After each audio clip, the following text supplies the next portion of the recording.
जिसको ये इलेक्शन का बॉयकॉट कह रहे हैं ना, इस तरह की मुनाफिकत मैंने अपनी पूरी जिंदगी में नहीं देखी।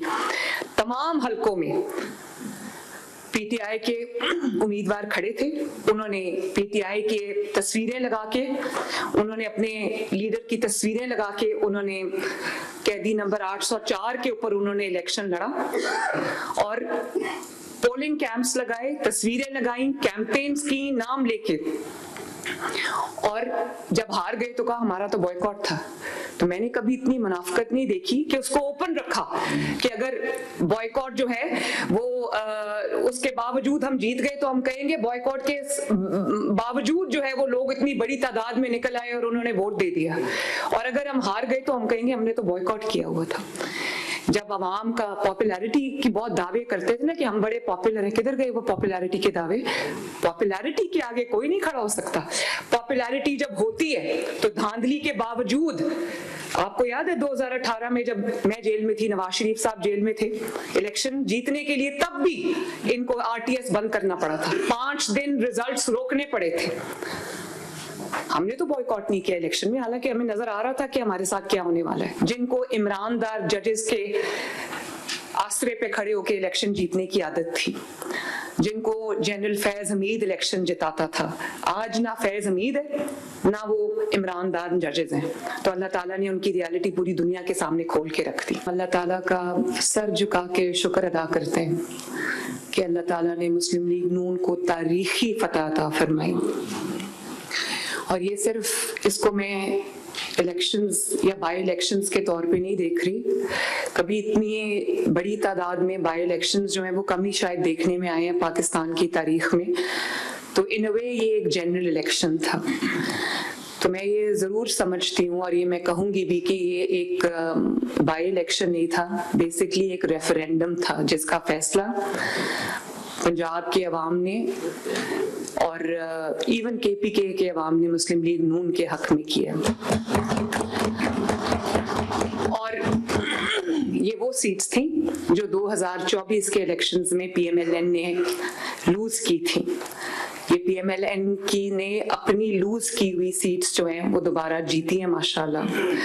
और फैसलाबाद मुस्लिम लीग नून जीत गई पूरा माशाल्लाह, सरगोदा मुस्लिम लीग नून जीत गई पूरा माशाल्लाह, चक झुमरा जीत गई, लाहौर जीत गई, मियाँ वाली जीत गई, डीजी खान जीत गई माशाल्लाह, सरगोदा मुस्लिम लीग नून जीत गई, डीजी खान मुस्लिम लीग नून जीत गई, साहिवाल मुस्लिम लीग नून जीत गई और हरीपुर मुस्लिम लीग नून जीत गई। तो अल्लाह ताला का ये बड़ा शुक्र है। ये मेरे लिए इसलिए भी बहुत खुशाइंद बात है कि, और हम मेरे लिए भी, पंजाब के अवाम के लिए भी और पाकिस्तान के अवाम के लिए भी, कि जो एक बुत क्रिएट किया गया था आर्टिफिशियल नैरेटिव क्रिएट करके और पूरी रियासत की पावर साथ अटैच करके और पूरी कुव्वत उसको दी गई थी, उसको अल्लाह ताला ने आज पाश किया। और हर जो आर्टिफिशियली क्रिएटेड चीज होती है, चाहे वो आर्टिफिशियली क्रिएटेड लीडर हो, चाहे वो आर्टिफिशियली क्रिएटेड नैरेटिव हो, या वो आर्टिफिशियली क्रिएटेड जमात हो, एक उसकी शेल्फ लाइफ होती है।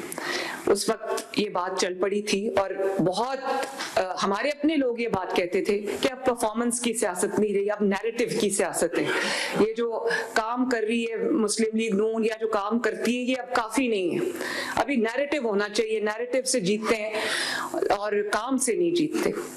तो जब नैरेटिव चला और काम नहीं चला, उस वक्त पाकिस्तान के अंदर जो तारीखी तनज़्ज़ुली आई उसकी कोई मिसाल नहीं मिलती।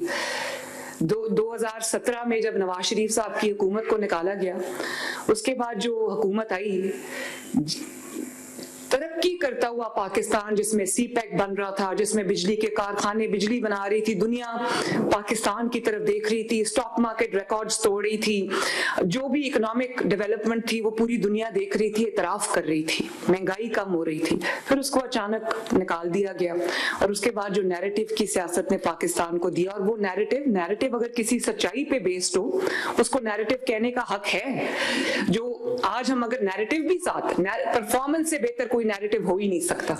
आज अगर ग्राउंड पे कोई काम ना हो तो मैं क्या नैरेटिव बोलूंगी?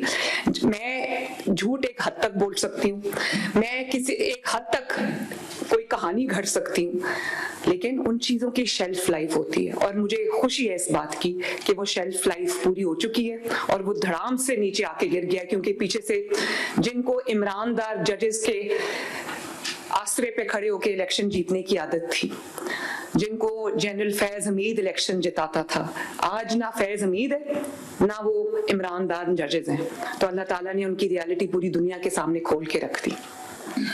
हालांकि जब एक पाकिस्तान में या एक ह्यूमन साइकी है कि जब कोई मुश्किलात में घिरा होता है लोग उसके साथ खड़े होते हैं। हम भी जब 2018 में नवाज शरीफ साहब जेल में थे, मैं जेल में थी, तो मैं शायद वो पाकिस्तान की पहली खातून थी जिसको इन्होंने जेल में डाला, जिसके साथ इन्होंने बहुत जुल्म किए, लेकिन हमने इलेक्शंस का बॉयकॉट नहीं किया। हमने बदतरीन हालात में भी इलेक्शन लड़े। इलेक्शन का बॉयकॉट तब होता है जब आपको ये यकीन हो कि आप इलेक्शन हार जाएंगे, और जब आप मायूसी आपको घेर चुकी हो और जब आपको ये पता हो कि आपने इलेक्शन नहीं जीतना, मेरे लिए हालात अब खराब हो चुके हैं। बात ये है कि ये इलेक्शन का बॉयकॉट भी नहीं था। जिसको ये इलेक्शन का बॉयकॉट कह रहे हैं ना, इस तरह की मुनाफिकत मैंने अपनी पूरी जिंदगी में नहीं देखी।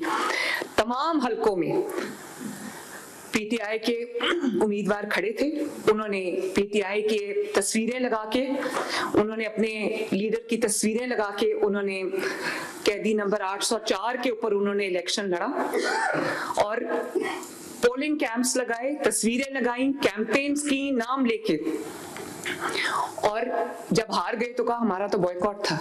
तो मैंने कभी इतनी मुनाफिकत नहीं देखी कि उसको ओपन रखा कि अगर बॉयकॉट जो है वो उसके बावजूद हम जीत गए तो हम कहेंगे बॉयकॉट के बावजूद जो है वो लोग इतनी बड़ी तादाद में निकल आए और उन्होंने वोट दे दिया, और अगर हम हार गए तो हम कहेंगे हमने तो बॉयकॉट किया हुआ था। जब आवाम का पॉपुलैरिटी की बहुत दावे करते थे ना कि हम बड़े पॉपुलर हैं, किधर गए वो पॉपुलैरिटी के दावे? पॉपुलैरिटी के आगे कोई नहीं खड़ा हो सकता। पॉपुलैरिटी जब होती है तो धांधली के बावजूद, आपको याद है 2018 में जब मैं जेल में थी, नवाज शरीफ साहब जेल में थे, इलेक्शन जीतने के लिए तब भी इनको आरटीएस बंद करना पड़ा था, 5 दिन रिजल्ट्स रोकने पड़े थे। हमने तो बॉयकॉट नहीं किया इलेक्शन में, हालांकि हमें नजर आ रहा था कि हमारे साथ क्या होने वाला है, लेकिन अवाम के ऊपर एतमाद होता है, अल्लाह ताला के ऊपर भरोसा होता है इंसान को। हर जो पॉलिटिकल पार्टीज हैं वो कई बार इलेक्शन जीतने के लिए नहीं लड़ती। पॉलिटिकल प्रोसेस से जो ऑप्ट आउट करता है वो पॉलिटिकल, भाई हमारे बड़े चले गए, जनरल फैज हमीद जेल चला गया और उमर अता बंदयाल साहब घर चले गए, ईमानदार जजेस घर चले गए, तो हमने अब इलेक्शन ही नहीं लड़ना। मुस्लिम लीग नून के ऊपर भी बहुत कठिन वक्त आया, बहुत बुरा वक्त आया। आप सब मेरे बुजुर्ग भी बैठे हुए हैं यहाँ पे, सब इसके गवाह हैं, बल्कि सब ने ये मुश्किलात अपने ऊपर झेली हुई हैं। मेरी वालदा का जब इलेक्शन था 2017 के अंदर, तारीख का सबसे मुश्किल इलेक्शन था। उनको जब कैंडिडेचर उनका अनाउंस हुआ तो उनको बाद में कैंसर डायग्नोज हो गया, उनको जाना पड़ा मुल्क से इलाज के लिए, तो फिर मेरे वालिद को भी जाना पड़ा और मैं यहाँ अकेली थी। Maryam Nawaz versus the entire power of the state.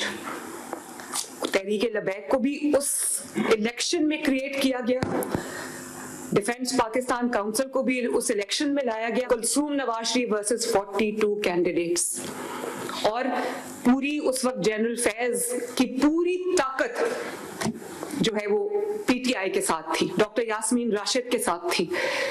यहाँ पर वो लोग बैठे हुए हैं जिन्होंने मेरे साथ कैंपेन की। तारीख का सबसे मुश्किल इलेक्शन था और जिसमें मुझे ये पता नहीं था, ये पता था कि अवाम की ताकत हमारे साथ है, लेकिन मुझे ये पता नहीं था कि इन जो स्टेट जो अपनी मशीनरी इस्तेमाल कर रही है, स्टेट्स के सामने खड़ा होना कोई आसान काम नहीं है।